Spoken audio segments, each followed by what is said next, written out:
This is the Sixth Man Show, an Orlando Magic podcast, with your hosts, Kevin Tucker and Jonathan Osborne, covering all things Magic basketball.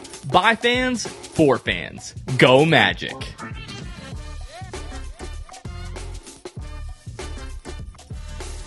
What's going on, Orlando Magic fans? You guys are back with the Sixth Man Show. Today is February 16th, 2026. Jonathan Osborne here, as always, joined by my co-host, Kevin Tucker. Kevin, how we doing? Jonathan, doing okay. I just can't help but smirk a little bit, given All-Star Saturday stuff. Like I so wanted to get on here and be able to just celebrate a victorious All-Star Saturday night for the Orlando Magic, for Jace Richardson, and for just something to lift our spirits for this season. And we got nothing close to that on Saturday. And I just can't help but laugh. But anyway, I'm doing great. How are you doing? I'm doing great. This Saturday, I elected to take the wife out for Valentine's Day. Smart man. So I did not watch All-Star Friday. No, that was Saturday. It was Saturday. Yeah, All-Star Saturday night live. I've gone back and watched every dunk from the dunk contest. Funny enough, maybe you don't know, but Jace Richardson, in his second dunk attempt, the pass off the side of the backboard from the guy who I've actually gotten into arguments with on Twitter, this dunk doctor dude. We don't have to go into that. I just think the guy's kind of a clown. That didn't really help at all, the lob attempts off the side of the backboard. And then he threw the final pass, which they had to rush, which Jace Richardson ended up getting his arm caught on the side of the backboard and subsequently ended up falling to the ground, almost landing on top of his head.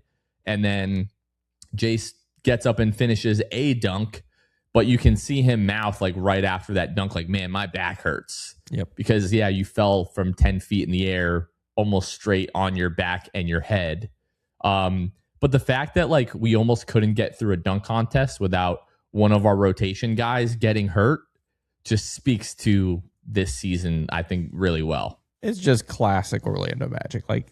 Several people on the internet last night said that would have been the most Orlando Magic thing of all time, to have someone in the dunk contest get hurt. Just couldn't believe it. And not a soft tissue thing, almost a traumatic type of traumatic brain injury. Yeah, it just look. We at the Orlando Magic, at the very least, know how to make dunk contests memorable. I'll put it that way. We've had some memorable dunk contests. This time memorable for maybe all the wrong reasons, but hey, you can't say you won't remember this dunk contest because of an Orlando Magic player.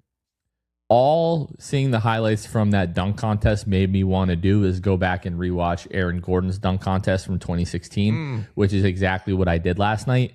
And it's crazy to say from 2016. And then when I typed that in last night in YouTube, I'm like, oh my gosh, that was 10 years ago. How has it been 10 years since the Aaron Gordon, Zach LaVine dunk contest? Insane. That's been 10 years. And I'll just say, I'm not any less angry about it 10 years later. Still angry, still bothered.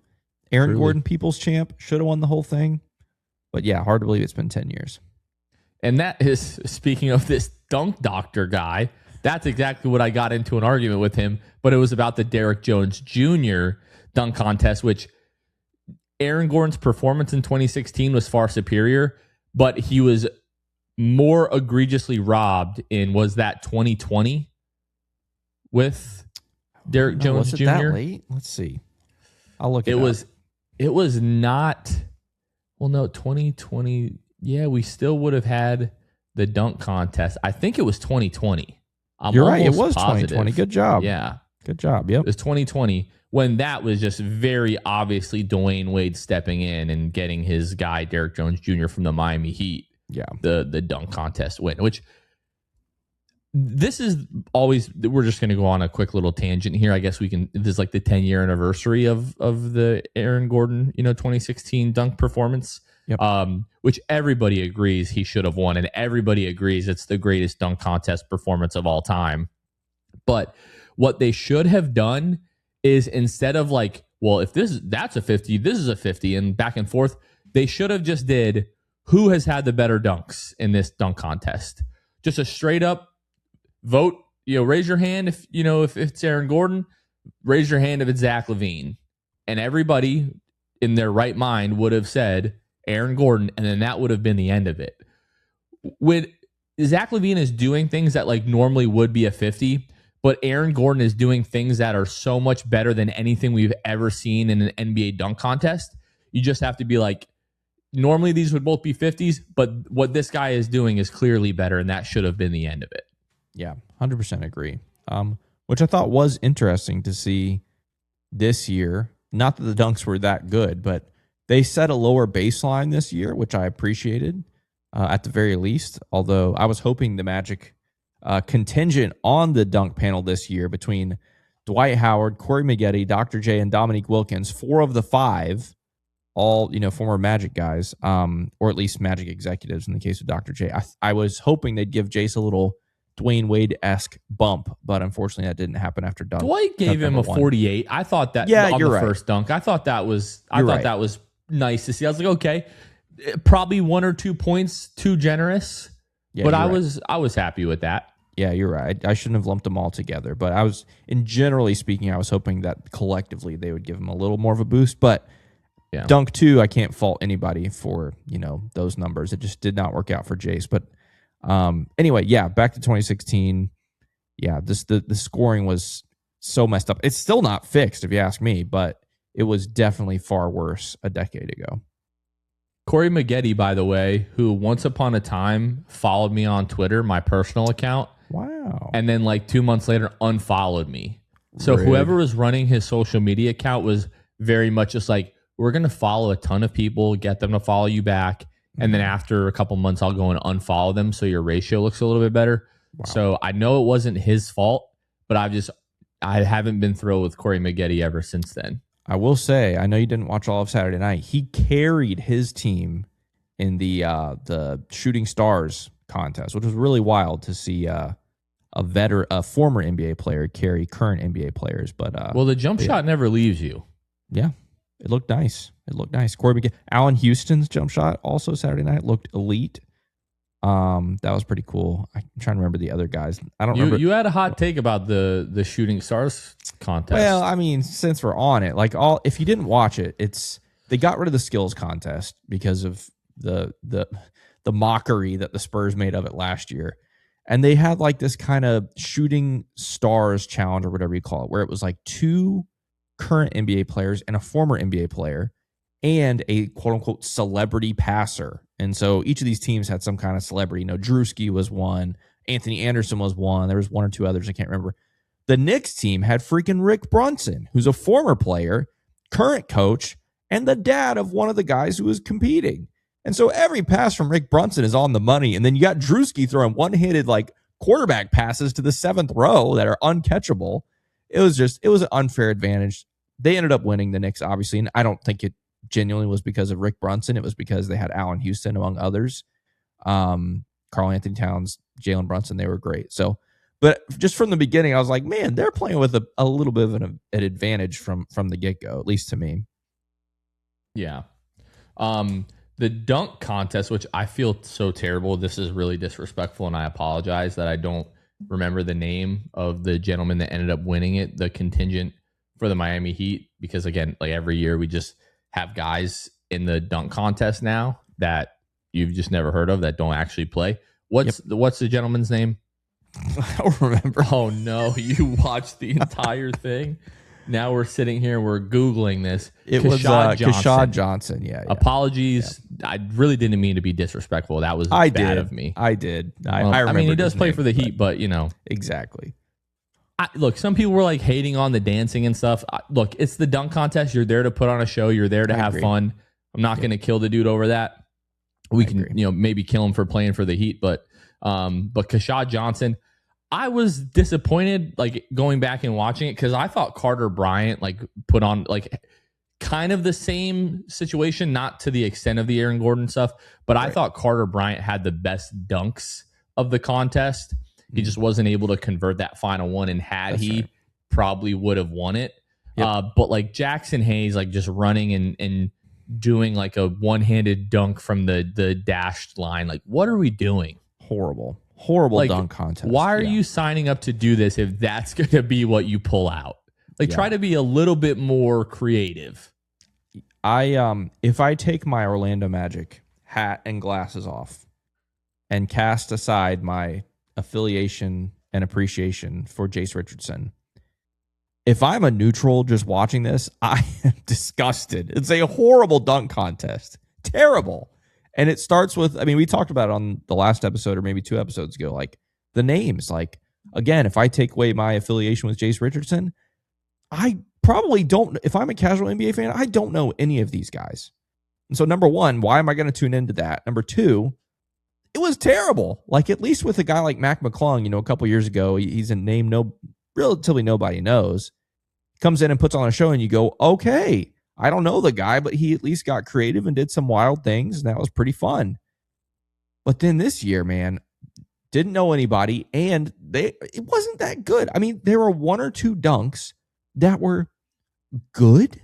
There was nothing that blew my socks off, which is what I want in a dunk contest. I don't need every dunk to be crazy, but like if you take any of the dunks from Saturday night and put them up against 2016 or put them up against Matt McClung's performances or even 2020, what we just talked about with Derrick Jones Jr. and AG, I don't think any of them are even close to competing with. Just take the best dunks from last night. None of them hold a candle to what happened 10 years ago, 6 years ago. I don't know. Maybe that's just me. I just came away from it going, that's it? Like, is that the best we can do? And I don't just mean the names. I mean, like, the creativity. Like, I don't know.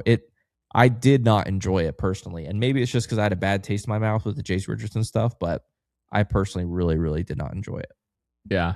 And I didn't see all of the 3-point contests. I watched the final round between Book and Dame. What did you think of that?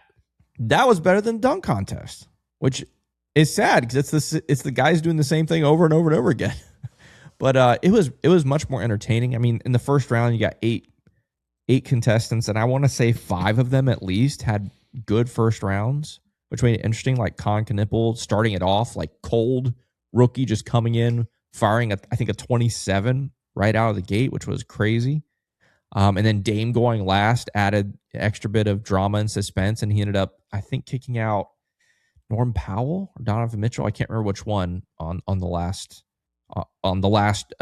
contestant of the first round. So that was great. But then, yeah, like you said, the final round was electric because Dame came in and went crazy, and then Booker went last. Booker is on fire. He's killing it. He gets to the last rack. He makes the first, and then I think he just needed 2 of the last 4 or something like that, and he would have won, and he missed all 4 to end the round, which was pretty crazy, and then Dame ended up winning. But how about Dame winning it without playing a single second of NBA basketball this season? It's pretty wild. So I have a take on this, and I came up with it pretty quickly while I was watching. Like Devin Booker and these other like these guys have been playing basketball like the last several weeks. Dame has had to have known he's doing this for a little while. All Dame has been doing is practicing for the 3-point contest. I mean, yes, I'd like to think that he's been taking a lot of threes anyway because he can't really practice. Well, of course, a whole lot else, like off the dribble or otherwise. But yeah, I'm sure there's maybe a little bit of that to it. I think you're right. No, as a Dame guy, like I don't have them here obviously, but like before I got the Paolo, like the Jordan Airs last year, like my go-to basketball shoe was the Dame. I think they're the Dame 5s. I've had them forever. That shows you how often I've played in them because they're a very old shoe at this point. But like Dame, Clay and Dame were always like 2 of my favorite non-Magic players. And then Dame really upset me when he wanted the trade out of Portland, even though I understood it to a certain extent. But now he's back in Portland. He's, wearing 0 again for them. So that, my relationship with Dame, everything is good there. So it was just awesome to see him in that, looking a little thicker these days. He's not doing a ton of cardio just yet, it seems like. But no, yeah, it's awesome for him to not have played a single second this year and to go into that and win that. And now he's won that 3 times in a row. And remember the last one he won where like the palm ball that he shoots kind of started to get a lot of attention. And I saw like several like snapshots of that last night, and especially the angle from behind him, watching how the ball like kind of comes off his palm for like a split second and then he flicks it off of his hand. Just kind of crazy to watch, but yeah, super impressive for him to just come in cold like that and walk out of there with the trophy. Yeah, it was pretty fun. And then I don't know if you saw the post game interview with him, because Booker went last, like we said, and so I don't remember who was doing the sideline interview, but asked Dame, "Hey, what were you thinking as Devin Booker was, on that last rack or whatever?" And he was like, "I was praying for his downfall." Like, he was just totally honest. That was pretty funny. That's awesome. And Booker laughed at it, and yeah, it was cool. And like I said, I enjoyed that 10 times more than the dunk contest. Honestly, it was really fun, and I think part of it legitimately has to do with the fact that those are some of the biggest names in the sport that are competing in the 3-point contest. Like you said, Dame, Booker, Norman Powell, Donovan Mitchell, like go down the list. Con Knippel, one of the best rookies this season, if not the best rookie. Like through the list, big names, big money guys. And so maybe that's part of why it's enjoyable too, because you're seeing them compete, but you're also getting a bit of their personality. Like you see them on the bench and between shooters and all that kind of stuff. And then you go to the dunk contest and it's like, who are these 4 guys? You know what I'm saying? I don't know. It's kind of messed up, but regardless, the 3-point contest was great. And I will also give the NBA a lot of credit, even though it's not really credit to them. It's credit to NBC. This thing started at 5 p.m. and was done by 8, which was awesome for us East Coasters, because usually it starts at 8 and is done at 11.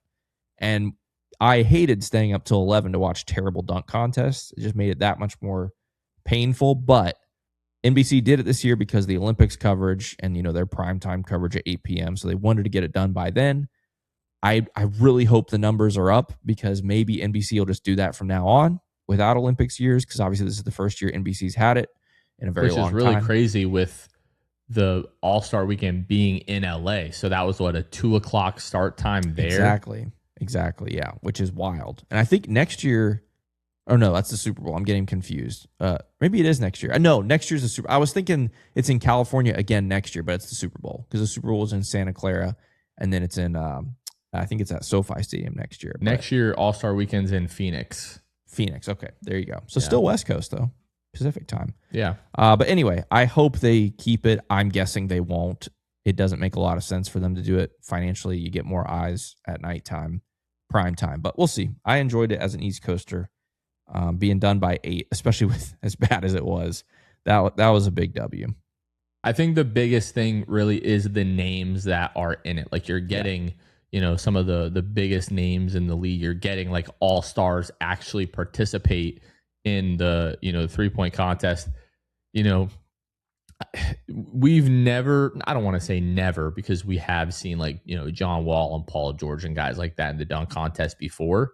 But it does feel like, and maybe we just need to get a little bit further away from it, but in the immediate aftermath of like the Zach LaVine, Aaron Gordon years, guys were like, well, if you're not going to go out and do that, it's almost really not even worth, because all you're going to do is be let down. And LeBron goes out there and it's nowhere near that. People are going to be like, wow, this sucked. Yeah. Even if he wins it and puts on a good performance, if you're not dunking at that level, like we kind of got spoiled during that time, because those guys are probably 2 of the top 3 to 5 dunk contest performers of all time, like up there with MJ and, Dominique Wilkins and, Vince Carter, all that kind of stuff. Like, when it comes to the dunk contest, all of those guys are really like in the same breadth.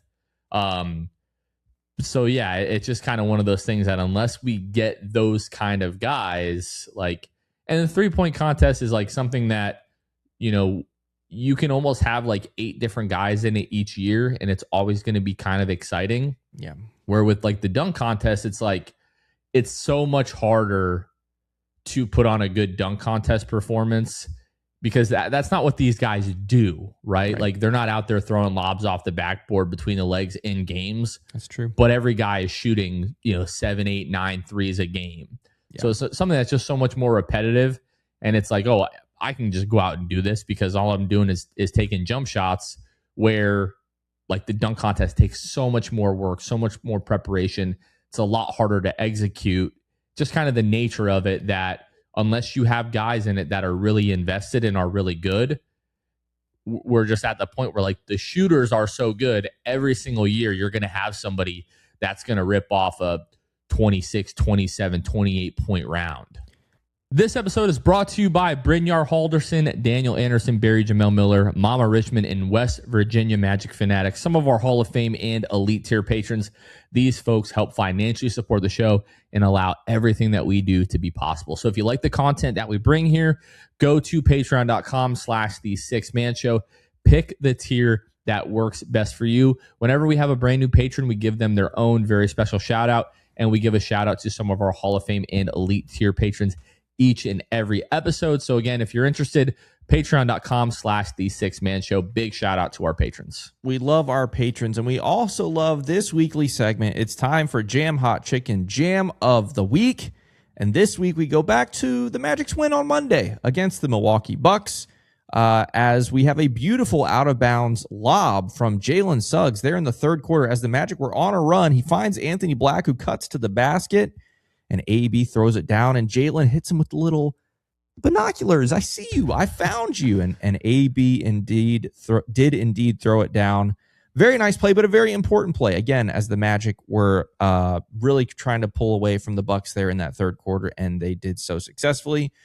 Jam Hot Chicken is bringing jams, culture, and hot chicken to the heart of Winter Park and now to Winter Garden as well. If you've never been, they're a Nashville and LA-inspired hot chicken shack, locally owned and operated in Winter Park. You can find them at 400 West New England Avenue, Suite 13 in Hannibal Square, or in Winter Garden. You can find them at the Plant Street Market there in Winter Garden. If you want to check them out online, first you can visit them at Jam Hot Chicken on all social media, or their website, jamhotchickenfl.com. And when you go to Jam Hot Chicken, or when you order ahead online, you can use the code SIXTHMAN, that's SIXTHMAN, which will get you 10% off your order. Again, in person or online, either way is great. Shout out to Jam Hot Chicken. They're the best chicken in Central Florida, and they are diehard Magic fans as well.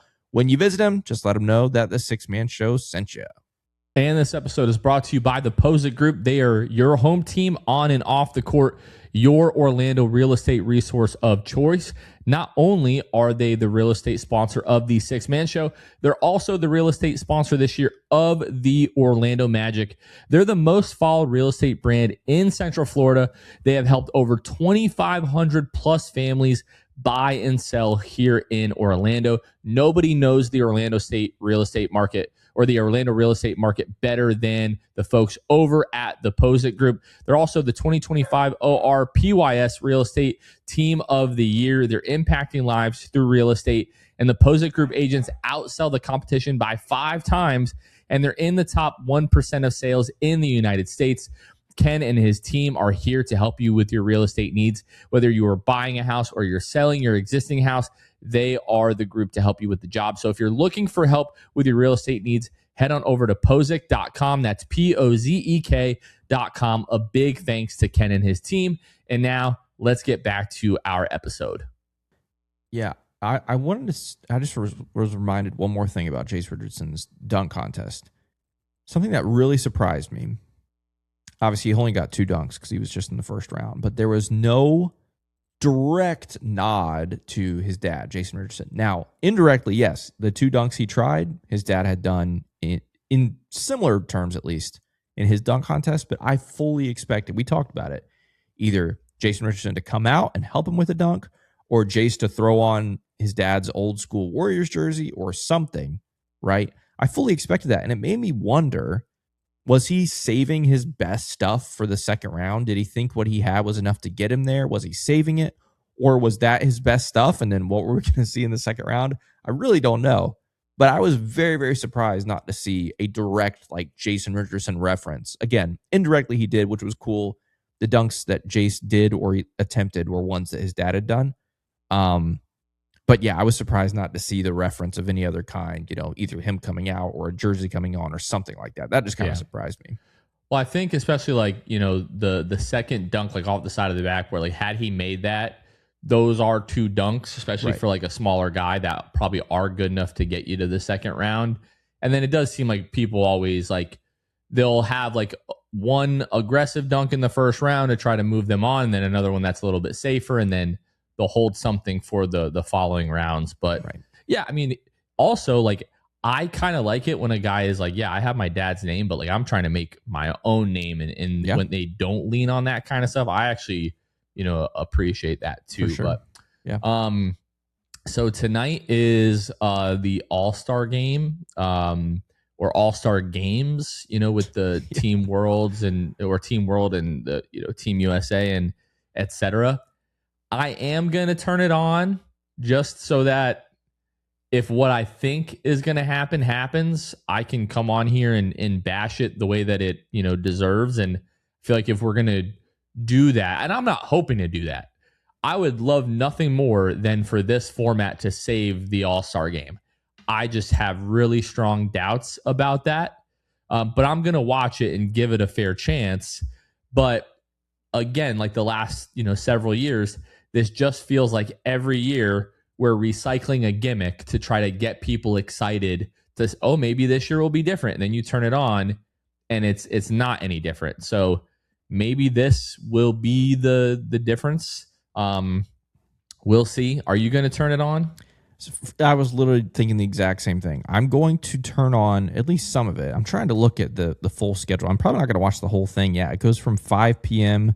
The last one starts at 7:10. So probably, it's going to be a couple hours. 3 hours probably in total.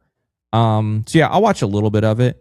What I was going to ask though, Jonathan, who would you pick? Like if you pull up these, I'm trying to pull up the rosters right now. I have a good idea about the world team, but I'm trying to pull up there's the roster, the 2 different USA teams. So you got the Stars team, which is Scotty Barnes, Cade Cunningham, Anthony Edwards, Jalen Johnson, Devin Booker, Jalen Duren, Chet Holmgren, and Tyrese Maxey, who is coached by JB Bickerstaff. You have the Stripes team, which is Jaylen Brown, Kevin Durant, Brandon Ingram, Kawhi Leonard, Stephen Curry, Jalen Brunson, De'Aaron Fox, LeBron James, Donovan Mitchell, coached by Mitch Johnson. And then you have the world team. I want to speak to whoever picked these teams. I think it's very obvious which USA team you would pick. Hold on. Let me just get to the worlds really fast. That's Vinny despicable. Avdia, Shea, Jamal Murray, Alperen Şengün, Karl Anthony Towns, Giannis, Luka, Jokic, Norman Powell, Pascal Siakam, Victor Wembanyama, coached by Rajakovic of the Raptors. So of these 3 teams, which team for you'd lean towards winning the whole thing? So first off, just so you know how the format is, they play round robin style first. So I guess all the teams play against each other, I guess is how it's going to go. And then the teams with the best record out of those games plays in the championship game after 7:00. So are you leaning any certain way? Because it's a weird format, I really do think it's kind of anybody's game because these aren't going to be like full games. So like the young bucks, as we could refer to them as like Scotty Barnes, Cade Cunningham, Anthony Edwards, Jalen Johnson, Chet Holmgren, Tyrese Maxey. Like, they've also got other guys like Devin Booker, Jalen Duren, which I guess is an all-star. But that team could come out and just like, we're just going to go crazy, just like play out of their minds, win a couple of games and move on. But I think like the favorite has to be the world team. Like they have pretty much like the best 4 players in the world in Jokic, Shea, Giannis, and Luka, like whatever order you want to put those guys in. Yep. I think they kind of have to be the favorite, but I do think this is, with it being, shorter games, I do think it's a format where we could see things just get weird and be like, oh, I didn't really expect that team to win. And so, well, that's the thing. It's 4 12-minute games. So each one of those matchups I just mentioned are 12 minutes. You're playing 1 quarter against each team, which is just wild. So, but yeah, so the format is USA Stars versus the World. That's a 12-minute game. Then the Stripes plays the winner of Stars versus World. Then the Stripes plays again against the losing team of Game 1, Stars versus World. then there's the All-Star Championship. And if all three teams finish 1-1 after those 3 round robin games, the tiebreaker is point differential. So we could see some NBA Cup style running up the score if it ever gets to that. Again, in 12 minutes, I don't know how much score you're going to run up, but at least that means maybe the teams will play hard for all 12 minutes of each game. So it's interesting. It's the more I look at it, the more I'm like, it could be somewhat entertaining. But yeah, I agree. I think anything can happen with these weird short games, but I mean, looking at that world team, the problem with the world team is like, are they going to give it 100%? Like Jokic, Doncic, are they going to go out there and, dive for loose balls and go crazy on the defensive end? Or I don't know. Şengün, same thing. Like, I don't know. Those guys don't necessarily have the highest, craziest motors compared to, like, I can see some of the young dudes like the USA Stars team, Scotty Barnes, Jalen Duren, Anthony Edwards, Jalen Johnson going crazy, just like sicko mode, not caring about injuring guys or whatever. So I don't know. It's going to be interesting. Isn't that the question though? Like, are guys going to play hard? That's really what all of this kind of breaks down to. And yeah, I mean, that's just really a lot of what like All-Star Weekend has boiled down to. Like, I don't necessarily think you had to get rid of the skills like competition. You just have to be like, hey, what you guys did, like Wemby and Chris Paul, especially last year, like when it got to like, the shooting windmill and stuff like that, where they're just like throwing balls because there's no rule that says you actually have to make a shot or whatever. You just have to take 3 attempts. So if I'm Adam Silver, I go, okay, guys, that was really annoying and cute or whatever, but nobody's allowed to do that. You actually, if you're going to do this, you actually have to take 3 real attempts. So I don't know that you necessarily had to get rid of the skills contest, because like when it was like Chris Paul and Steve Nash and Darren Williams, like when we were kids, like the skills contest was a lot of fun back in the day. When you get the best guys in the league to participate in this stuff, maybe they need to do some type of stipulation where, like, if you're going to be involved, if you want to be on an all-star team, you have to participate in an all-star weekend event, whether it's the skills contest, the dunk contest, like whatever. Like, hey, and it's something like, you can't pick the same if you're all-star multiple years, something like you can't pick the 3-point contest 2 years in a row. Right. Or if you've been an all-star 3 out of the last 4 years, you have to do the dunk contest. Like something like that, where we get the all-stars like really involved in this. And at that point, what would happen with the guys that we have in this league? They'd start treating this like the Pro Bowl. I'm not going.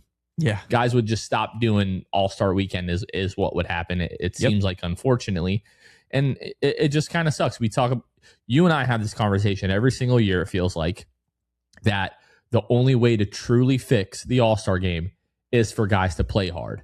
And my whole thing, I'm not going to go on a whole rant like we did last year, but my thing is like, you guys owe it to the fans to play hard. The reason that you're making $50 million a year is because people watch the NBA. Nobody watches, you don't make any money. So the least that you can do, and regular season is a whole, another story, but the least thing that you can do is the All-Star game, which is supposed to be about celebrating the league, celebrating fans, all that kind of stuff. The least you can do is go out and put on a good show in the All-Star game. But that's just, there's a massive All-Star weekend problem, and there has been for several years. And that's really the only true way to fix it, is if players were just like, hey, you know what? We're going to go out and put on a show for fans. Yeah, 100% agree. I don't know what, like we've seen in the NBA Cup, players are playing hard. Is that because of the financial stipulations that are on the line? Is it because of bragging rights? I don't know. But like, does the NBA need to start paying big money to get guys to take some of the contests seriously? I don't know. But obviously there are financial implications at the All-Star level. Those can impact contracts and things like that. But yeah, it's very, very interesting. And I realize, we're talking about all this, and by the time people hear this game will be done. And so we'll know how the new format turned out. But as we sit here Sunday afternoon, I'm definitely intrigued to see how it goes. Well, since we're talking about like All-Star weekend, like so much of the All-Star weekend, like I know there are multiple people that work on these ideas, and there's a committee, or the NBA board or wherever that works on these ideas, and whether they bring them to Adam Silver, or it's not just Adam Silver saying, hey, this is what we're going to do, and we do it, and he obviously gets the blame, and he should, because at the end of the day, like, he has the last say with a lot of this stuff. But there's a lot of like NBA decisions and discussions going on in the last couple of weeks. We talked about last week how the Utah Jazz sat Jaren Jackson Jr., who has had some kind of like benign tumor found in his knee, I guess. We wish him nothing but the best, but it seems like it's not really a big deal. But he is now going to be out for the rest of the season. Jaren Jackson Jr., Lauri Markkanen, and Yusuf Nurkic were all sat the entire fourth quarter against the Magic. And then also, I guess, kind of did the same thing against Miami a couple of nights later, but the Jazz still ended up winning that game. So the Jazz have been fined $500,000 by the league for basically those incidents combined. And this is the quote from Adam Silver. It says, overt behavior like this that prioritizes draft position over winning undermines the foundation of NBA competition, and we will respond accordingly to any further actions that compromise the integrity of our games.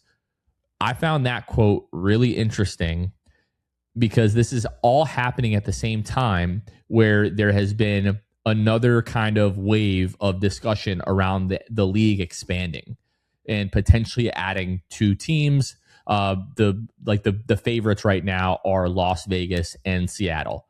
I want to start by saying Seattle never should have lost their team in the first place. Seattle absolutely deserves to have a team. Vegas is getting all kinds of sports teams now, so this is just kind of like the natural progression of that. But when we're sitting here talking about teams tanking and the integrity of our games, how do you look at this massive problem of tanking right now and say, you know what? This league needs 2 more teams. All that's going to do is add, whether it's Seattle, Vegas, whoever it is, all it's going to do is add 2 more teams that are trying, because there's only 20 teams that make the postseason. Now when we talk about the play-in, right? Unless you're going to expand that, which they absolutely should not do that. That is not the answer. Yeah. Unless you're going to do that, you're just adding 2 more teams that don't have a chance to win a championship. So what is the alternative to that? Teams are going to try to tank. And I don't know if we want to have like a massive like tanking conversation right now, because I do think the NBA is very different than the NFL, right? Where like teams, like nobody has a problem with the Raiders or the Titans or, the Giants like being bad. Nobody has an issue with that. I think it's such a different thing in the NBA because how quickly one guy can turn things around. In the NFL, unless you're getting like a generational quarterback, very rarely does one guy come in and change things like that. Yeah. But I just don't know that you're going to have a great fix for tanking. But it's just so funny to me when you're complaining about tanking, but you're saying, you know what, we need to add 2 more teams to this league, because all that's about is about generating more money for the league and for owners. It's not about making the league better. It's not about making the product better. Yeah, and it does make you fear that like it's going to be even more watered down than it already is, right? I mean, you talk about the postseason being 20 teams. Like, man, some of the play-in teams in the 3 years of the play-in or whatever, it's been 2 years, I can't remember. Like some of those teams have been horrible. Have had losing records. Terrible basketball teams, and yet they're somehow qualified for postseason basketball. I mean, we have seen play-in matchups where the gap between the 2 teams is like 10, 12 games, something insane like that. I remember in the Western Conference last year or 2 years ago, I don't remember. The gap was just ridiculous, right? And so to add in a couple teams, it makes you go, ooh, well, first off, those teams are going to be bad at the beginning, more than likely. But second off, they're going to be pulling from the existing teams in the NBA, which makes those teams, in theory, worse. I don't know. I understand it from the NBA's perspective, and I don't necessarily hate it from a fan's perspective. Like, I like the idea of more markets being involved, but there has to be a line somewhere. And is 30 teams the line? Is 32 teams the line? I don't know. Like you said, I totally agree. Seattle should have always kept their basketball team. They never should have left. That's a great market. Vegas, we'll see. Vegas has, for the most part, latched onto their hockey team, and football's with the Raiders has been interesting. But yeah, I think they do well with an NBA team, but I don't know. So yeah, They've done well with the Aces. Yes, that's right. That's true. Yep, Aces as well. Yeah, you're right. Done really well with the Aces. The Aces have also been very, very good. Yeah. So who knows how good the Vegas NBA team will be right off the rip. But yeah, I'm not totally against it, but I do agree the NBA has to be really, really careful with how far they push it. And like there's already been a problem in, at least I perceive it as a problem in recent years, where like because the team, like the NBA teams have been like doubling down on upside and young players, like we're just seeing like veterans just like kind of just like be out of the league. Like a guy like Cole Anthony, who like people are now questioning, like, is he an NBA player? Like, it's not a question of like how talented Cole Anthony is, because he is better than a lot of the guys that are in the league that are getting playing time. The difference is NBA executives are talking themselves into these younger guys having upside. Like, hey, maybe this guy isn't as good as Cole Anthony is now, but maybe this guy could be the next Giannis or be the next, insert, fill in the blank here, like whatever the case may be. And you're seeing that all over the league, where guys who are good enough to play in the league, basically like Cole Anthony was essentially, I believe he was waived by Memphis. Memphis couldn't, trade for him, or couldn't find a trade partner for him. So he signs with Milwaukee, and then Milwaukee, things aren't working out there. They trade him to Phoenix. Now he's been waived reportedly by Phoenix. So like he is good enough to be an NBA player.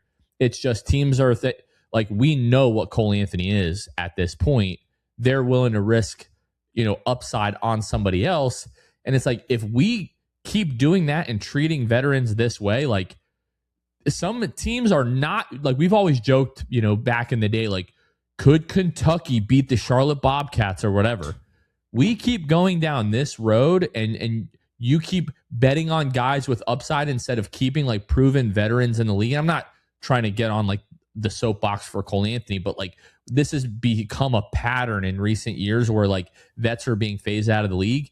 Some of these teams are going to be like outright awful, like worse than what we're seeing now. Well, also don't forget like the financial aspects of it too. Like the young players, the rookies are much cheaper, and given this current financial state of the NBA and cap stuff and bargaining agreement and all that kind of stuff, cheap contracts are very, very important. And again, that I don't want to tie this directly to Cole Anthony necessarily. I think there are other examples of this around the league.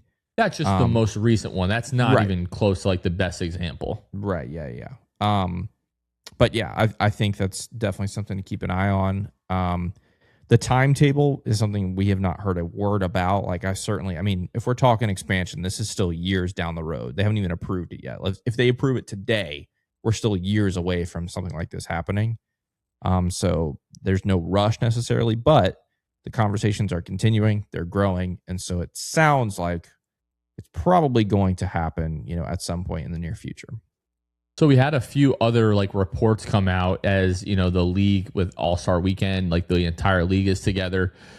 Shams reported a couple of days ago that the NBA is discussing creating a tournament among lottery teams to determine draft order in order to stop tanking.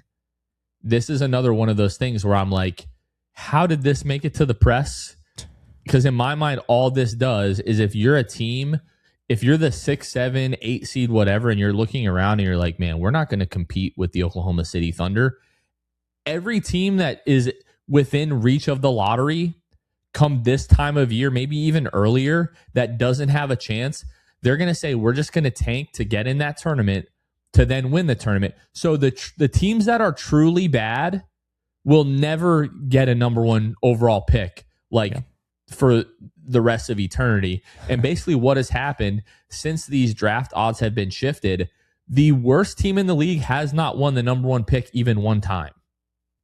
Yeah. Now, there have been times where, you've had teams, with, the same odds, like the year that the Magic won it. But like the changing of the odds doesn't really seem to be fixing the tanking problem. And it's not helping the worst teams in the league, especially when one team trades like a generational player to the Los Angeles Lakers, and then they have like a 2% chance to win the number one pick, and they just somehow end up winning the number one overall pick and getting another generational player. Yeah. First off, shout out to Shams for going 0 in Friday's celebrity game.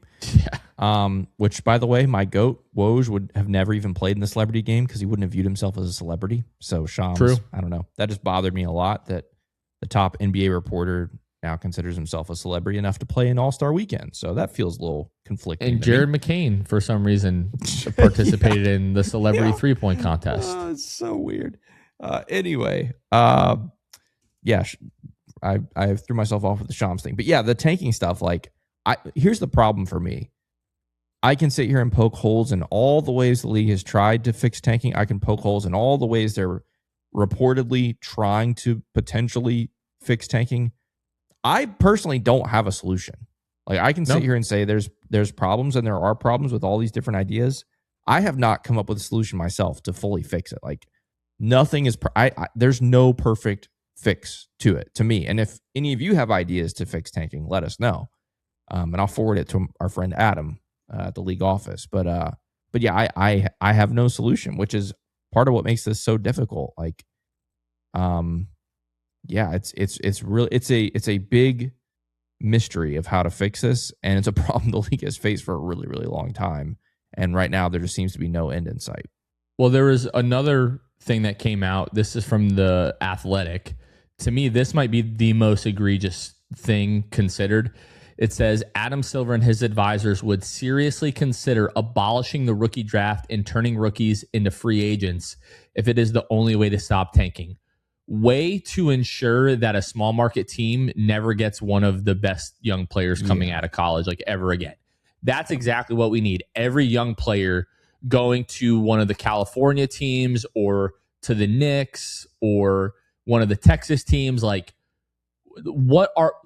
why is this stuff even, like, making it out of his mind, out of his mouth for other people to then hear and then go tell the press about it? Like, right. That is all of these signs. And when Adam Silver inviting over 200 influencers, which there are not, as much as I love the NBA, there are not 200 like legitimate, relevant basketball influencers or NBA influencers in existence. Let's bring 200 influencers in to try to expand the fan base. Why don't you focus on fixing what your like diehard fan base and fixing the nightly product of the NBA, number one, the load management, the injuries, tanking, All-Star Weekend. Like, why don't we focus on fixing that stuff first before we focus on expanding the league through additional teams and bringing in new fans? Why don't we just fix what we have going on first? And then to be like, you know what'll fix the lottery? We just make every rookie a free agent. Let's do that. Yeah. Just crazy. Yeah, because then all those rookies will sign with New York and Miami and Los Angeles. And a city like Memphis is never seeing any good rookies ever. They're getting the crumbs. Memphis or, Orlando. Take your pick. Well, I mean, Orlando has at least the state tax going for it. So maybe, and the sunshine. I think would be like a mid-tier in that. But like Memphis, OKC, like if you take away their current roster, nobody's going to OKC. Like they're probably at the bottom of the list. Utah, even Portland or something like that. Like Indianapolis, like Minnesota. It's just it wouldn't happen. Now, I don't think this is a legitimate thing. Like there's no way they're actually going to do that because that would be crazy. Apparently, they would seriously consider it if we're to believe The Athletic, which I think, say what you want about The Athletic, they are one of the last remaining reputable like writing institutions when it comes to like sports journalism. 100% true. 100% true. So, I don't know about that one. That one would be really, really crazy. I don't even know how you start to implement that. Like that. Yeah. Well, one thing that somebody pointed out is like all these teams that have like all of these draft picks are never going for that. They're not going to say, hey, you know what? We gave up, Trey Young, or we gave up Anthony Davis, or we, whoever it is, right? Memphis. We gave up 4 first round, we gave up Desmond Bane for 4 first round picks. We're not just going to say, oh, you know what? First round picks don't matter anymore. Yeah. So I don't think that'll ever happen. Now, this is not about Adam Silver, but it's just the last funny thing that I saw this week that I have to comment on. I think it was, Tony Jones reported that OKC has concerns about Utah tanking and has been working through back channels to pressure the league into making the Jazz remain competitive. That is so funny because if the Jazz's pick falls out of the top 8, guess who gets it this year? The Oklahoma City Thunder. The Oklahoma City Thunder. That is correct, which is so funny because, Kevin, you and I both remember when in 2020 and 2021, the Oklahoma City Thunder tanked the last 20, 30 games of the season when they had an all-NBA caliber player on their team in SGA so that they could bottom out and increase their lottery odds. And that worked out pretty well for them, being as how they just won an NBA title with a team that, yes, they used their assets appropriately. They drafted well. They traded well. They did all of those things, but do not act like you did not do that off of the back of tanking. And now that another team is taking it to another extent, and the only reason that you care is because it affects your team, now you're going to the league and tattletaling because it's going to affect your pick when you still have like 12 picks over the next few years or whatever it is with the Oklahoma City Thunder. It is just the grossest thing. What's good for me, but not for thee. Somebody said that. And I was like, isn't that the perfect way to put it? It's just makes you not like them even more. Yeah, it's a bit slimy, Like, I mean, it's very clear, obviously, the Thunder have benefited from that. And so for them to turn around and try... I'm trying to think of an analogy, but it's like someone gets away with something and then turns around and tattletales on someone else for doing the exact same thing. It's just, it's gross. And yeah, especially given that the fact that it worked for them. So the fact that they feel the need to do that is pretty wild. And if it's true, that's just straight up tattletaling. And as I don't know if you've heard this, Jonathan. I know I heard this. Snitches get stitches. That's all I'm gonna say. There you go. Okay, Kevin, let's talk some Orlando Magic basketball really quickly. You and I joked off air before we started here that we have to tell everybody our thoughts on the team at this point in the season. We're not going to do that. I think anybody who's listened to the show, especially the last week or so, knows exactly where we stand. But we do have the week ahead. We've got some games coming up, Monday, Tuesday, Wednesday off. But then the Magic head on out to the West Coast at Sacramento on Thursday, at Phoenix on Saturday, at the Clippers on Sunday. What do we think? Well, if Sacramento is the worst team in the West, which is not something I expected to say. 13-game losing streak? Pretty bad. I've got it in front of me. Let's see. 14. 14 game. They're the worst team in the NBA now. So they are behind the Wizards now. How about that? You cannot lose to the Sacramento Kings on Thursday. That will be very problematic. The Phoenix Suns have been one of the surprises of the league. A lot of people expecting them to be under 500, especially when you think about the draft pick that the Magic traded as part of the Desmond Bane thing. That was supposed to be a very high value, and now they're 9 games over 500. And the Clippers are very interesting because they were terrible and they got hot and they traded everybody away. So I don't know what to expect with them on Sunday. As far as my pick, I'm going to, against my better judgment, say 2-1. I think you have to beat the Kings on Thursday. You cannot lose to the Kings on Thursday. You can't do it.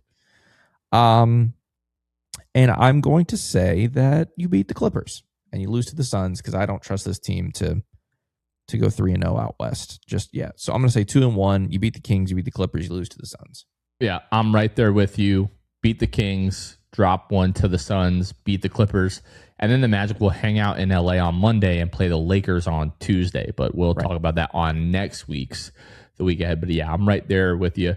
2-1. Any thoughts that you'd like, any nuggets you want to drop here before we go ahead and wrap this one up? I was just going to say, just very, very briefly when you talk about the Thunder and everything. Isn't it kind of cool that we sit here at the All-Star break and the Thunder aren't even the best team in basketball? They have the second best record in the league. Did you see that happen this week? The Pistons passed them. That's crazy, actually. After all the talk, after all the running of the mouth when the team started 23-1 or 24-1, whatever it was, they don't even have the best record in the league at the All-Star break. Couldn't be my team. Well, it really isn't my team. Detroit's up one game in the loss column. So, I mean, if that could change very, very quickly. Doesn't matter. Yes, you can't argue with the facts. The Pistons have the best win percentage in the league. Can't argue with the facts. At the All-Star break, the Thunder are not the best team in basketball. So, and they're only 3 games up on the Spurs. Yeah. 6 games up on the Celtics without Jason Tatum. They're not that good, people. Been trying to tell you.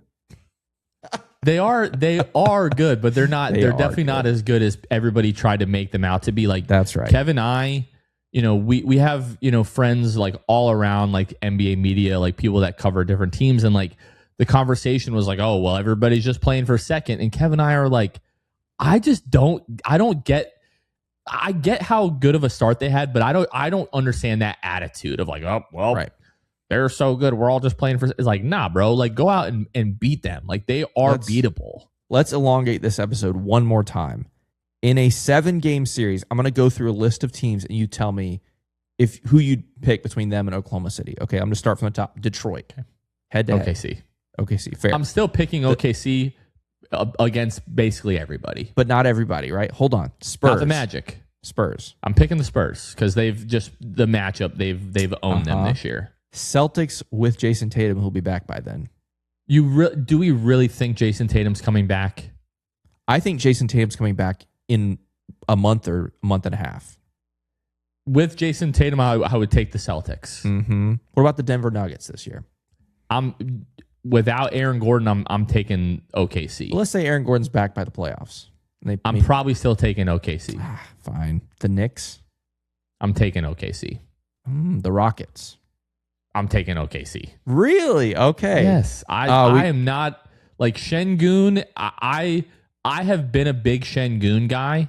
He has been terrible this year. He has quietly been just as inefficient as Paolo Banchero. You hear zero about Alperen Şengün's struggles, but yeah. See, I'm with you on all those, except I don't know. Knicks, Rockets. I think they could have a chance against the I don't know. I just there's enough guys on the Rockets that I just don't really believe in. Mm-hmm. Like KD, like probably hit or miss, just like given the age and health things, stuff like that. But like this Rockets core that was looked at as like can't miss just a year ago. When you look at Şengün, you look at a guy like Amin Thompson, who Anthony Black 100%. Has cleared at this point. A guy that was picked 2 or 3 spots after Amin Thompson in that draft, who is like looked at as like this can't miss guy. He's just never going to be like a viable like offensive dude. I believe that. So like I don't like a year ago people thought that this was going to be like the next super team, and they've been really good, but I just think they have a lot of holes still. They do. Yeah. I don't know. I just don't buy the Thunder. I think a lot of teams could beat them in the playoffs. We'll see. Long way to go. Yes. Like, could the Knicks beat the Thunder? Yes. But I would still pick the Thunder in probably 6 or 7. That's fair. Yeah. All right. I'm done elongating. Now the Magic sweep the Thunder. Oh, 100%. Regardless of what we saw, a couple weeks ago. I mean, yeah. Just disregard the what's last 25 what's understood doesn't matchups. have to be said. Right. That's right.